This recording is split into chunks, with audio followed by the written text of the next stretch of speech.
viewers, welcome to Channa's Grated. நம்ம சேனலை subscribe பண்ணாமல் இருந்தீங்கன்னா மறக்காமல் சப்ஸ்கிரைப் பண்ணிக்கோங்க. பக்கத்தில் உள்ள பெல் ஐக்கானை ப்ரெஸ் பண்ணிக்கோங்க. ஃப்ரெண்ட்ஸ், இன்றைக்கி நம்ம கிச்சனில் ரொம்பவே சுவையான ஸ்நாக்ஸ் ரெசிபி ஒன்று பார்க்க போகிறோம். அது என்னென்னா சுசியம். ஒரு சிலர் சீயம் அப்படின்னும் சொல்லுவாங்க. சுசியம் டேஸ்ட் ரொம்ப அருமையாக இருக்கும். இதுக்கு தேவையான பொருட்கள் என்னென்னு பார்க்கலாம். கடலைப்பருப்பு 70 கிராம், வெல்லம் 160 கிராம், தேங்காய் துருவியது 50 கிராம். கடலைப்பருப்பை குக்கரில் போட்டு வேக வச்சுக்கலாம். 2 கப் அளவுக்கு தண்ணி ஊற்றி 3 விசில் வச்சு எடுங்க. பருப்பு நல்லா வெந்துருச்சு. தண்ணியை வடிச்சிட்டு பருப்பு மட்டும் தனியாக எடுத்துருங்க. ஒரு மிக்ஸி ஜாரில் போட்டு கொரகொரப்பாக அரைச்சிக்கிங்க. ஒரு பேனில் வெல்லத்தை போட்டு 3/4 டம்ளர் அளவுக்கு தண்ணி சேர்த்துக்கலாம். வெல்லம் நல்லா கரையணும்.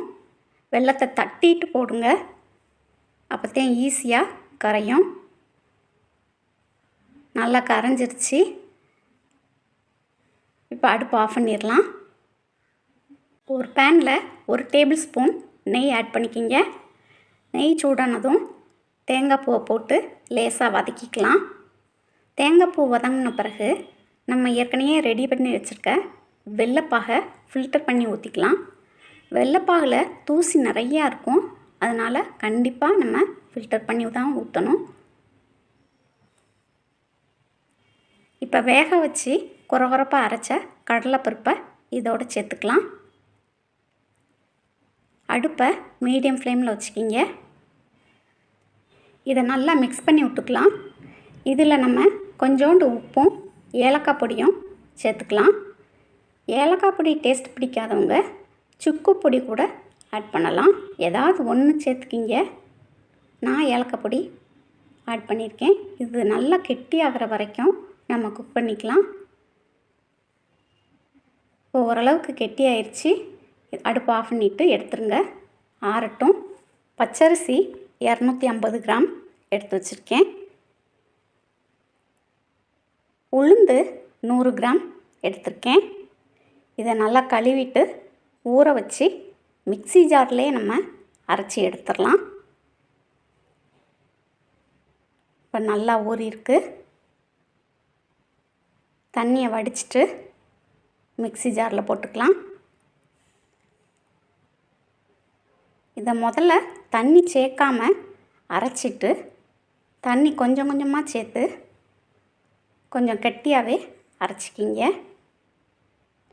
மாவு ரொம்ப கட்டியாக இருந்துச்சுன்னா நமக்கு சுசியம் செய்யும்போது ரொம்ப ஹார்டாக இருக்கும். அது மாதிரி ரொம்ப தண்ணியாக இருந்தாலும் எண்ணெய் குடிச்சிட்டு வரும். தேவையான அளவு உப்பு சேர்த்துக்கிங்க. இப்போ அரைச்சாச்சு. மாவு இந்த மாதிரி பதத்தில் இருக்கணும்.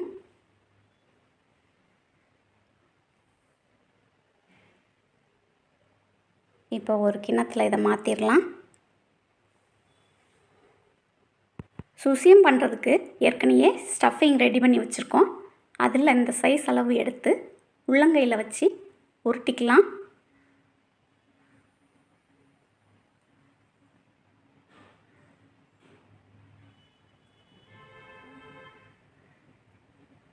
இந்த மாதிரி எல்லாத்தையும் உருட்டி எடுத்துருங்க.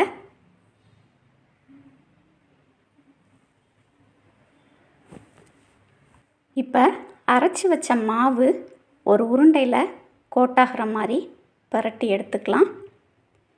எக்ஸ்ட்ரா மாவை சைடில் வலிச்சு விட்ருங்க.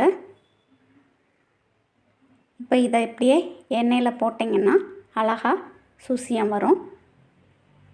இப்போ எண்ணெயை அடுப்பில் காய வச்சுட்டு ஒன்றா போட்டுக்கலாம். போட்ட உடனே திருப்பாதீங்க. ஒரு 2 நிமிஷம் வேகட்டும்.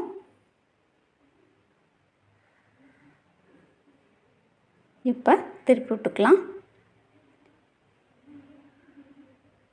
எல்லா பக்கமும் கோல்டன் ப்ரௌன் கலராக வர்ற வரைக்கும் வேக விட்டுக்கலாம். அடுப்பு மீடியம் ஃப்ளேமில் இருக்கட்டும்.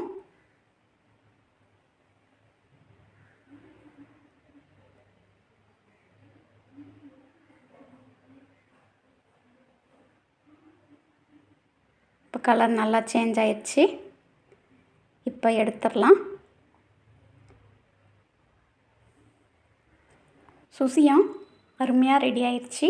நீங்களும் இந்த ரெசிபி கண்டிப்பாக உங்கள் வீட்டில் ட்ரை பண்ணி பாருங்கள். இது வரைக்கும் நம்ம சேனலை சப்ஸ்கிரைப் பண்ணாதவங்க மறக்காமல் சப்ஸ்கிரைப் பண்ணிக்கிங்க. தேங்க்யூ.